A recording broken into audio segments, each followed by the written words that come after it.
So when I was a teenager, which was like 20 years ago or more, there was a popular teen comedy movie called Mean Girls. I don't know if you've ever heard of it. I think last year there was a remake, but I didn't see it, so I don't know how it is. But at least the original movie, it deals with high school like social cliques, like school bullying, gossiping, and really the resulting damaging effects that it has on teenagers. The main antagonist of this movie, her name is Regina George. She's kind of like your stereotypical, like most popular girl in high school. But kind of a funny scene in the movie, there's a quote where some of Regina's classmates, her peers, are asked to say something about her. And so this is a quote from the movie. Regina George, how do I begin to explain Regina George? Regina George is flawless. She has 2 Fendi purses and a silver Lexus. I hear her hair's insured for $10,000. I hear she does car commercials in Japan.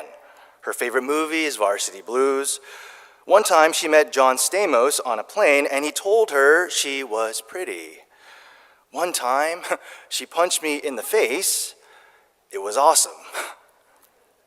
Right? So you can kind of get a sense that many of Regina's peers, even to a degree, like some of the teachers, obliviously, like admire her.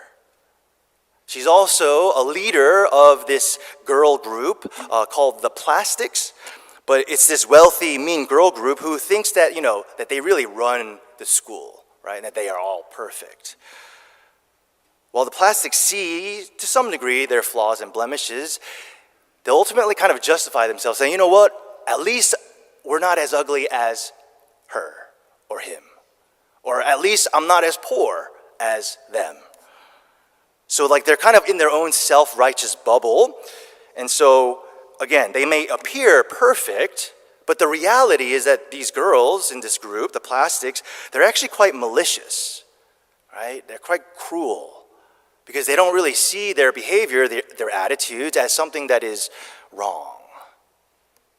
So in today's gospel, Jesus teaches the parable of the Pharisee and the tax collector. And so this is also a similar truth where Jesus kind of shares and tells us, right, that there's a difference between someone who's filled with self-righteousness, pride, and someone who is contrite and humble.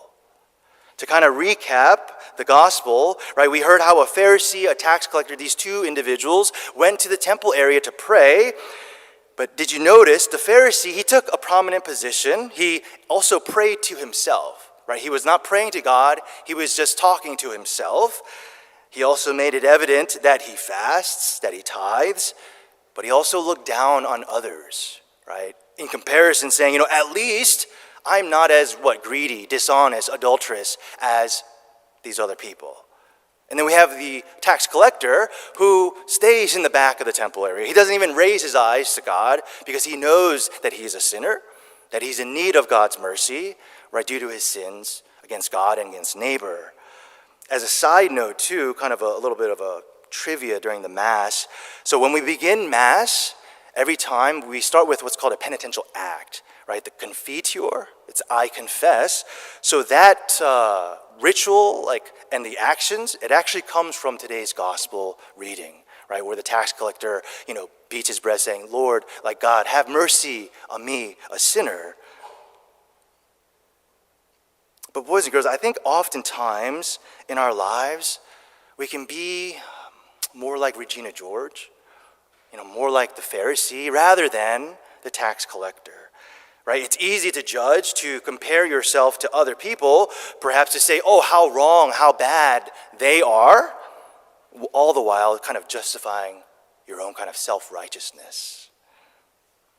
But righteousness, holiness, it's not justified because someone else is bad or even if everybody else is bad.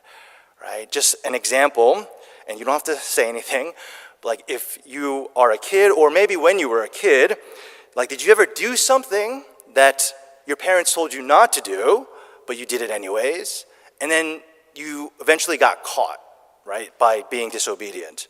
But in a kind of panic, in a sort of kind of a defense, you kind of deflect. You're like, well, my hyung, my nuna, whatever, 언니, like they did it. Why is it wrong that I do it too, right? But then your mom and dad's like, well, I'm not talking to them. I'm talking to you, right? My boys and girls, God indeed is merciful. He is merciful beyond really our comprehension, our imagination. And so the proper attitude, the proper interior disposition before God is like the tax collector, right? To humbly acknowledge that I am a sinner and to beg God for his mercy. As we prepare to receive God's gift in the Holy Eucharist, right? Christ's body, his blood, may our prayer, may our attitudes be like that of the tax collector. O God, be merciful to me, a sinner.